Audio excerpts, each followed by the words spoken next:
저는 겨자씨 믿음이라 부끄러운가 라는 제목으로 하나님 말씀 전해드리고자 합니다. 오늘 우리가 읽은 말씀을 너무나 잘 알고 있죠. 예수님의 제자들이 우리에게 믿음을 좀 더 해주십시오, 우리가 믿음이 좀 강하게 해주십시오, 이렇게 요구를 했습니다. 너희에게 겨자씨만한 믿음이 있다면 이 뽕나무더러 옮겨서 바다에 빠지우라 하여도 그렇게 됐을 것이다. 뿌리가 뽑혀서 바다에 던져도 그렇게 될 것이다 라고 예수님이 말씀했습니다. 이런 말씀을 들으면서 여러분, 우리는 어떻게 생각합니까? 우리는 그런 겨자씨 믿음이 있나요? 오늘 이 말씀을 들으면서 여러분 어떻습니까? 우리가 얼마나 큰 믿음을 가졌나 부끄럽지는 않습니까?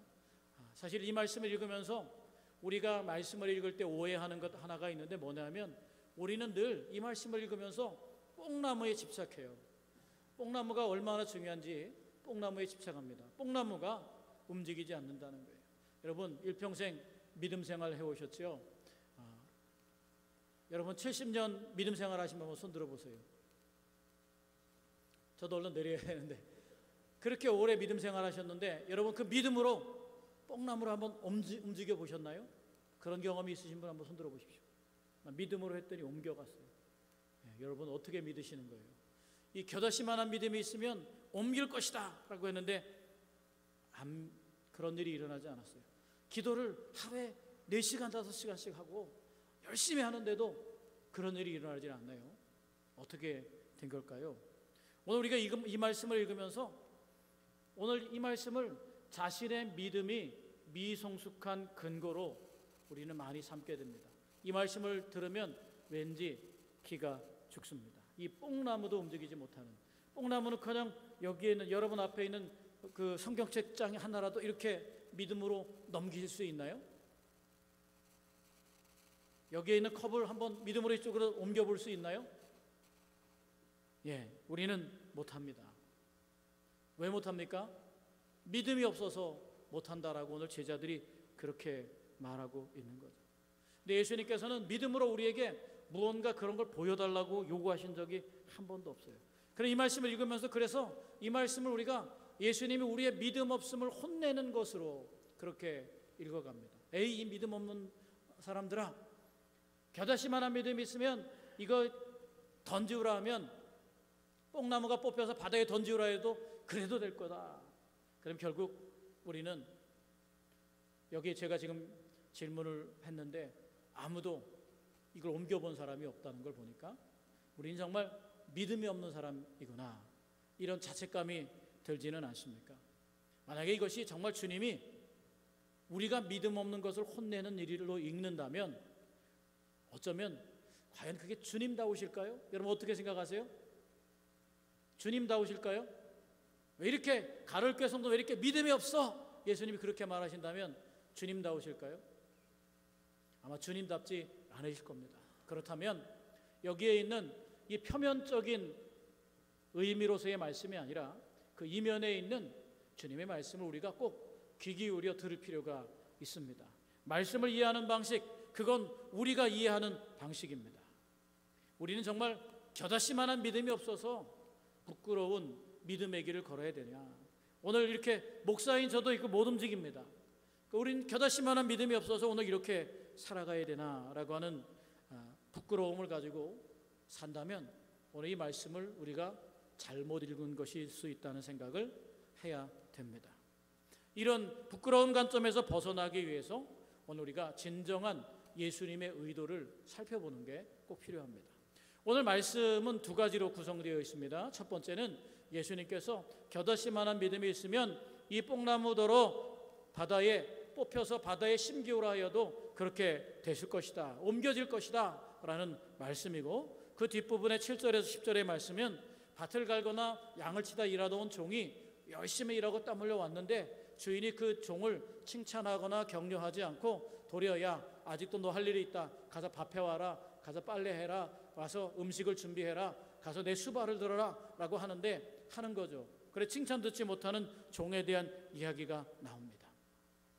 원래 이 두 말씀을 함께 이야기한 데는 의미가 있을 것입니다. 그래서 이 2가지로 구성된 이 말씀을 보면서 우리가 오늘 이 겨자씨라고 하는 이 겨자씨만한 믿음이 도대체 무엇을 의미하는지를 꼭 살펴봐야 될 줄로 믿습니다. 이 말씀을 보면서 첫 번째 우리가 발견할 수 있는 건 그것입니다. 바로 이 겨자씨라고 하는 것은 내 속에 타락한 상상력을 던져버리는 용기를 말한다는 거예요. 우리 따라해 보실까요? 내 속에 타락한 상상력을 던져버리는 용기. 예수님은 이 말씀을 어떻게 해석할까요? 우리가 해석하는 거는 우리는 뽕나무에 너무 집착을 해요. 아유, 나 왜 믿음이 없어서 뽕나무가 안 움직이지? 물컵도 하나 못 움직여요. 종이장 하나도 믿음으로는 넘길 수가 없나요? 어떻게 된 거예요? 그러면서 우리는 너무 그 움직이는 것에 너무 집착을 합니다. 근데 예수님, 하나님의 아들 예수님께서는, 그건 우리의 해석이고, 하나님의 아들 예수님께서는 어떻게 해석하셨느냐? 오늘 뽕나무를 움직이지 못하기 때문에 부끄러운 믿음과는 다르게 예수님의 의도는 다른 데 있습니다. 정말 우리는 믿음이 적은가요? 믿음은 생명이기 때문에, 사실 믿음은 생명이지 않습니까? 크거나 작지 않습니다. 그 믿음의 내용은 뭡니까? 우리의 믿음을 채우는 내용으로 뭡니까? 바로 예수 그리스도 아니겠습니까? 할렐루야. 우리의 믿음의 내용물은 예수 그리스도입니다. 예수 그리스도가 크거나 작지 않습니다. 항상 그분은 동일하신 줄로 믿습니다. 오늘 말씀을 보면 제자들이 우리는 믿음이 충분해요 이렇게 말한 적이 없어요. 그런데 오늘 제자들은 오늘 우리를 믿음이 부족하다고 말하고 있어요. 여기에 함정이 있는 것 같습니다. 제자들은 왜 우리에게 믿음을 더 해달라고, 우리가 믿음이 작아요, 부족해요, 그러니까 믿음을 더 해주세요 라고 말했을까요? 제자들이 겸손해서 그랬을까요? 절대로 그렇지 않습니다.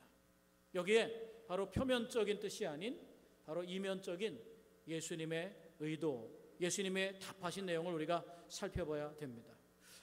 오늘 제자들이 예수님에게 우리 믿음을 좀 증폭시켜 주십시오, 믿음을 좀 강하게 해 주십시오, 크게 해 주십시오 라고 요청할 때 그 앞에 예수님께서 제자들에게 먼저 하신 말씀을 살펴보면 이겁니다. 4절에 보니까 만일 하루에 7번이라도 내게 죄를 짓고 7번 내게 돌아와 내가 회개하노라 하거든 너는 용서하라 하시더라.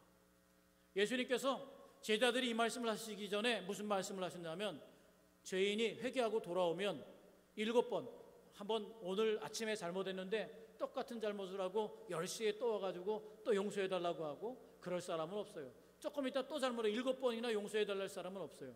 7번을 용서하라는 것은 바로 완전한 용서를 말하는 겁니다. 결코 미움이 없이, 그를 정죄함이 없이 완전하게 용서하라는 요구를 하고 계신 거예요. 오늘 이 요구를 하는 이 예수님의 요구에 오늘 제자들이 굉장히 당황하고 있습니다. 왜 당황하고 있습니까? 예수님 당시에 유대인들이나 유대인이었던 이 제자들은 이 원수와 내 이웃이 분명했습니다. 토라를 가진 이스라엘 백성은 내가 사랑해야 될 이웃이었고요, 혼합족이 된 사마리아는 원수였습니다. 이방인은, 로마인은 원수였습니다. 함께 할 수 없습니다.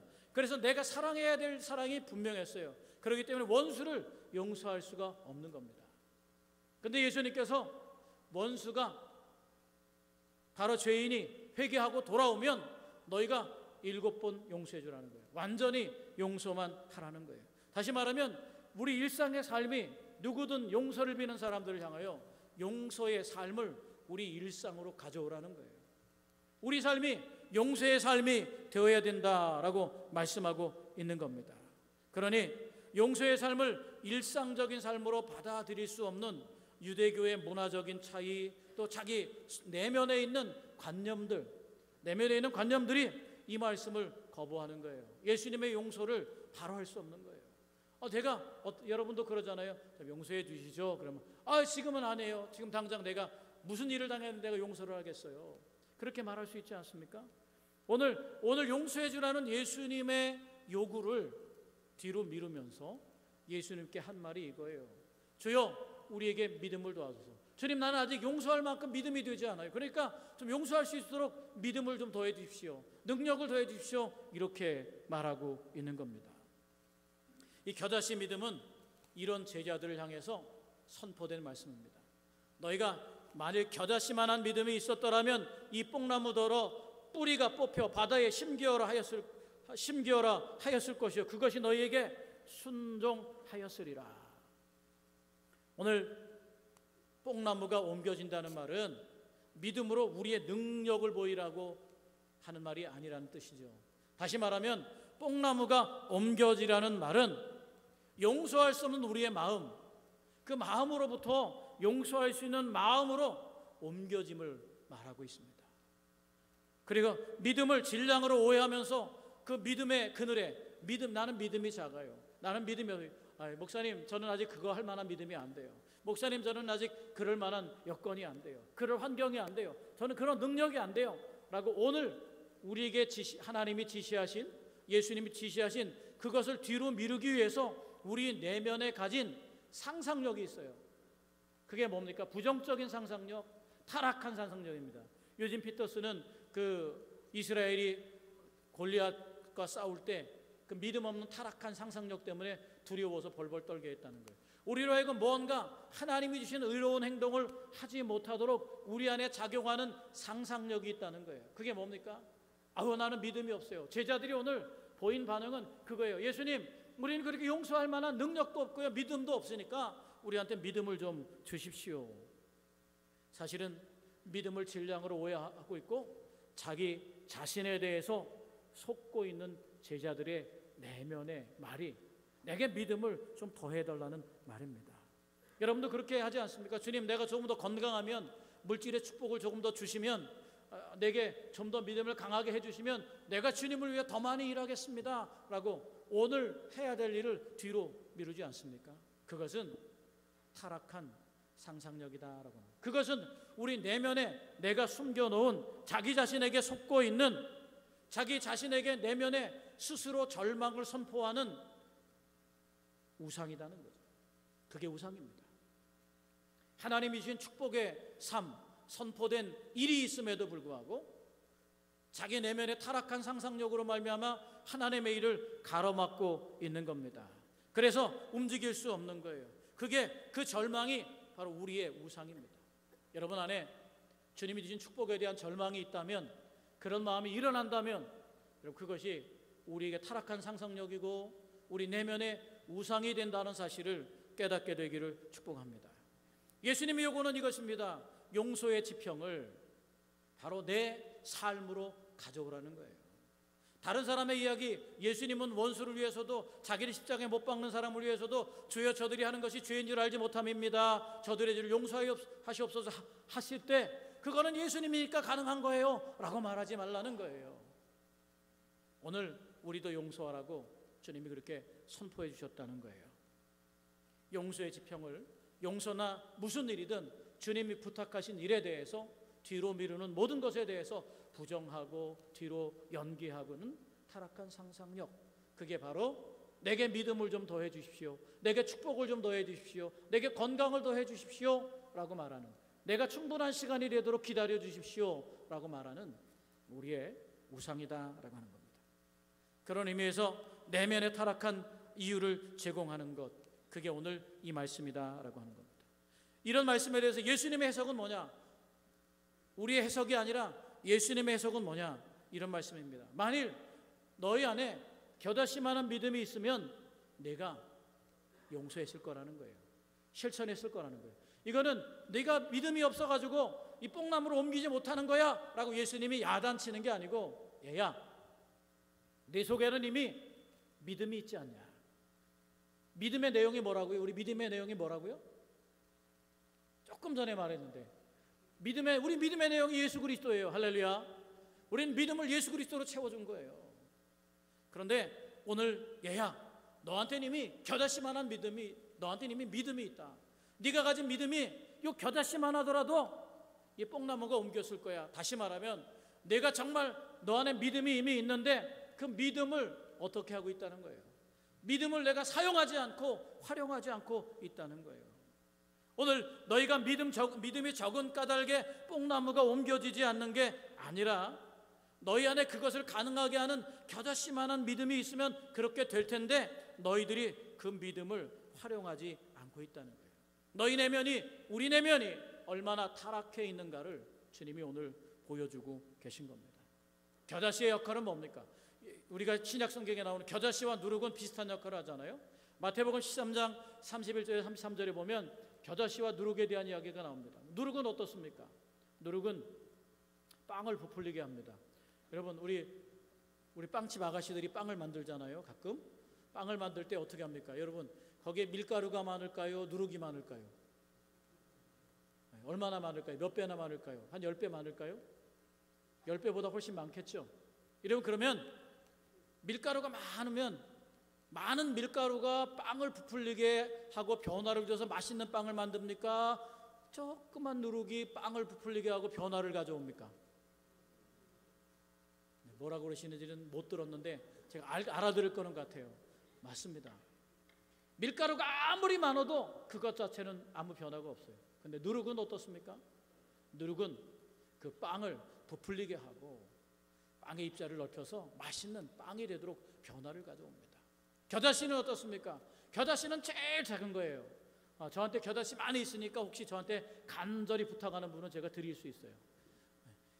겨자씨 그 작은 게 그거 자체로는 작지만 심기어지면 어떻게 합니까?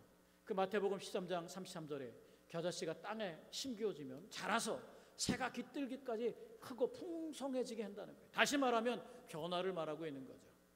오늘 예수님께서 용서하라고 하는 우리 인생의 용서를 삶의 실제로 가져오라는 변화를 요청했어요.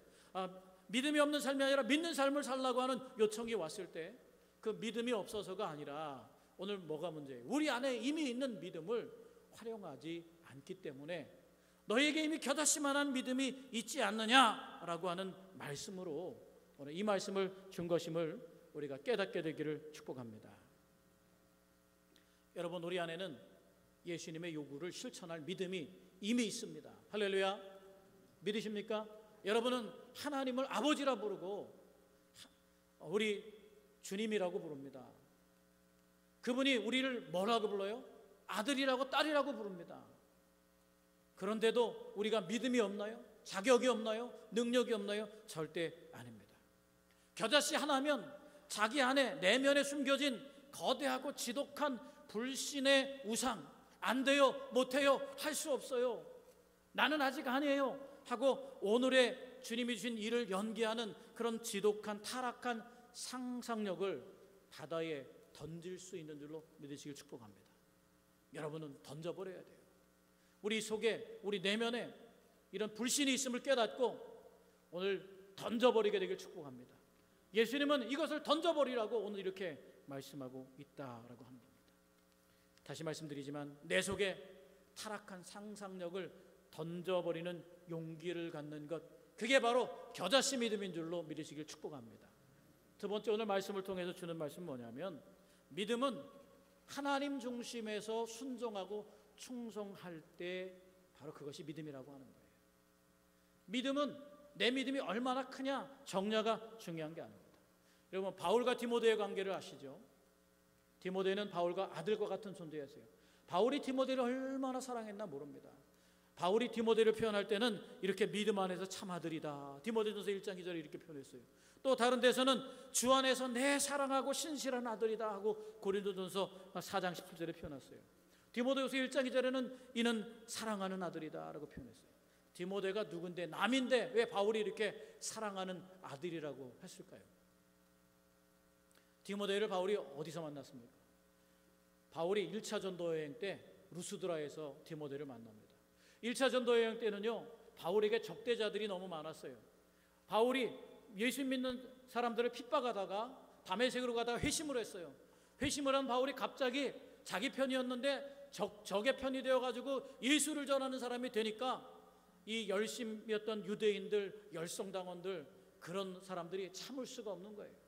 그래가지고 이 바울이 그 비시디아 안디옥에서부터 이 루스드라까지 160km인데 바울을 죽이려고 사람들이 거기까지 쫓아왔어요. 160km. 오늘이야 차 타면만 2시간이면 가지만 160km면요, 이게 대단한 거리입니다.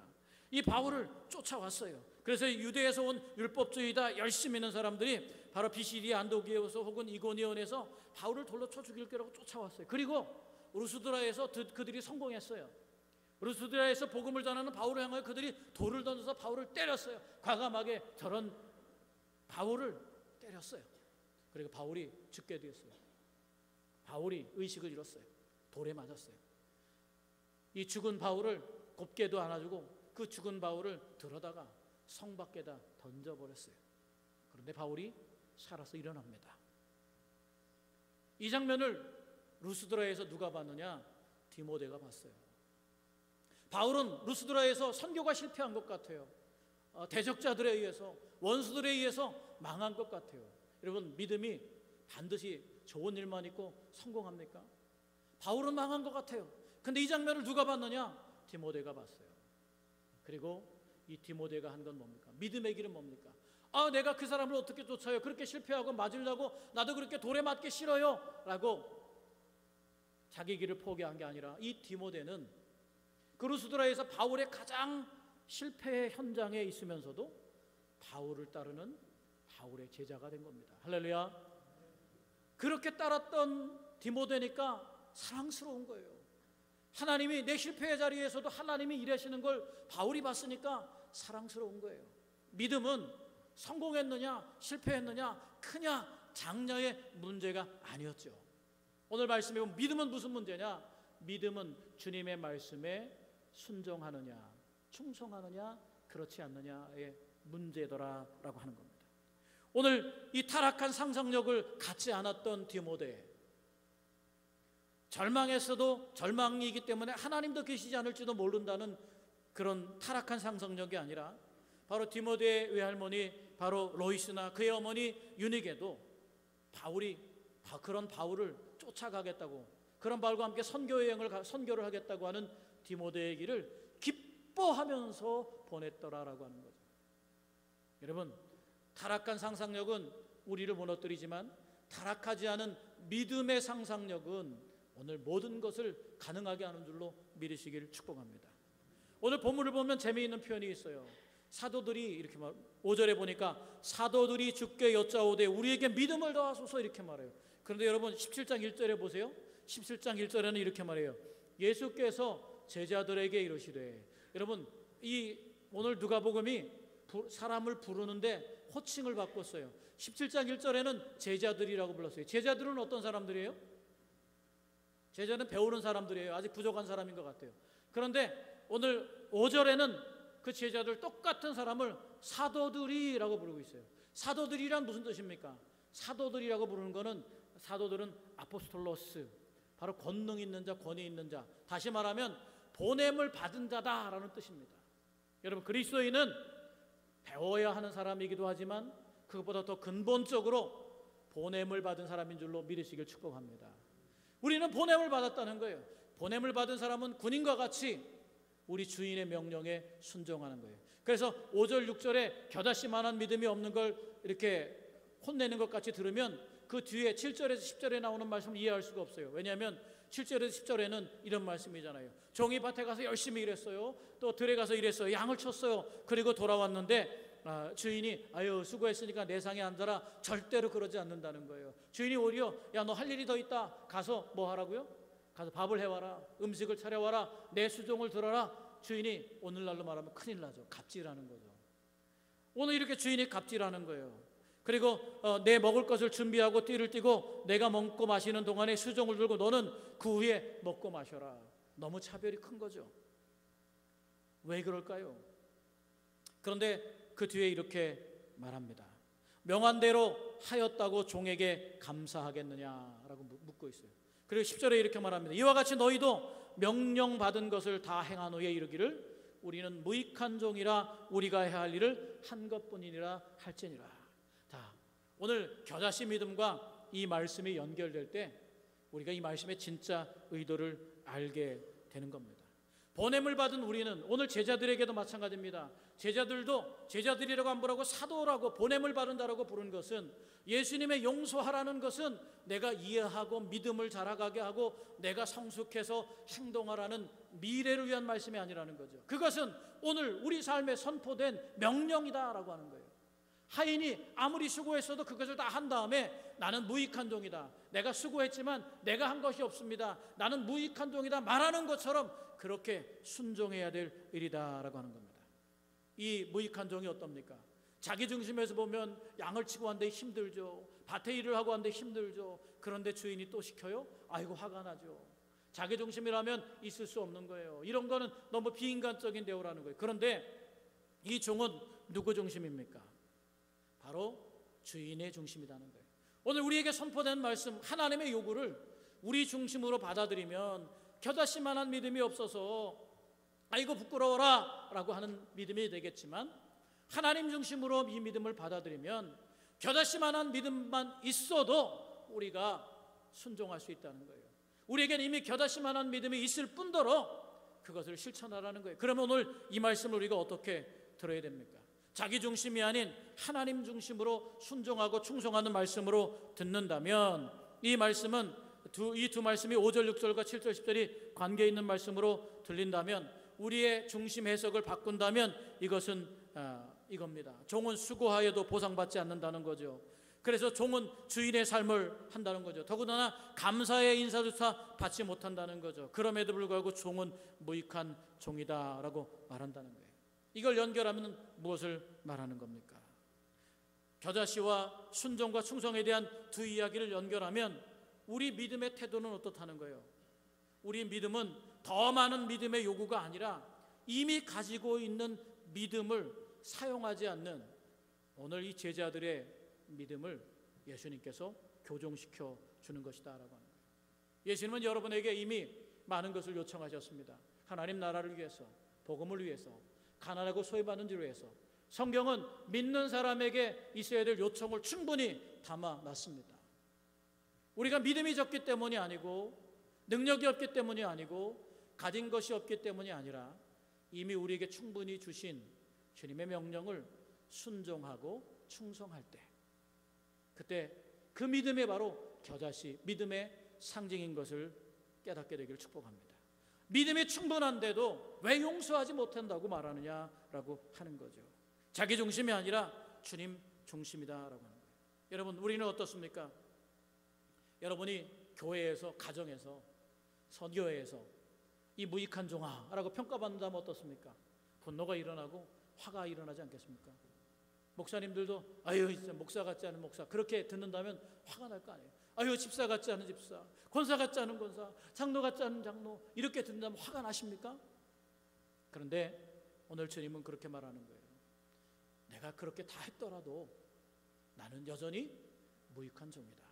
다시 말하면 주님이 우리에게 주신 것은 우리가 없는 것 가지고, 내가 아직 갖지 못한 것 가지고, 없는 것 가지고 내가 그냥 뭐 못하겠어요, 안 돼요, 이렇게 사는 것이 아니라 이미 우리에게 주신 것으로 하나님 앞에 나와서 충성하고 순종하라고 하는 말씀인 줄로 믿으시길 축복합니다.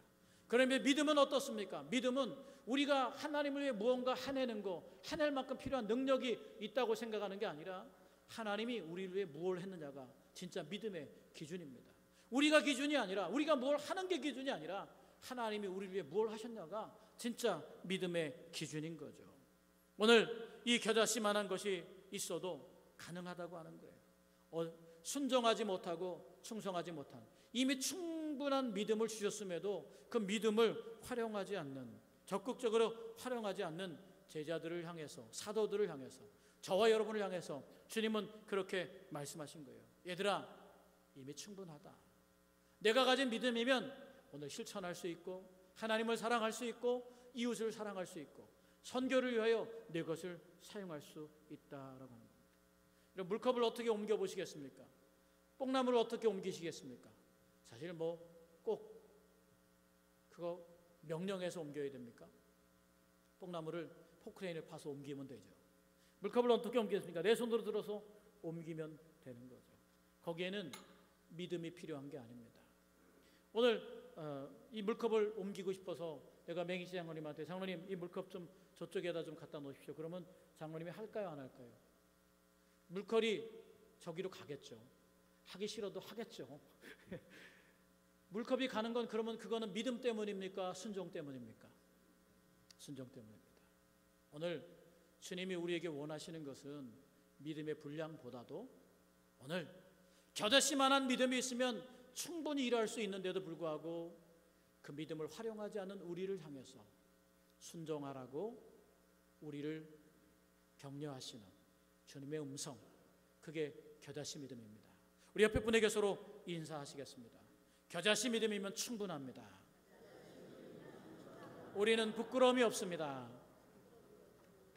저와 여러분은 부끄러움이 없는 믿음의 삶을 계속 살아가게 되시기를 주님의 이름으로 축원합니다.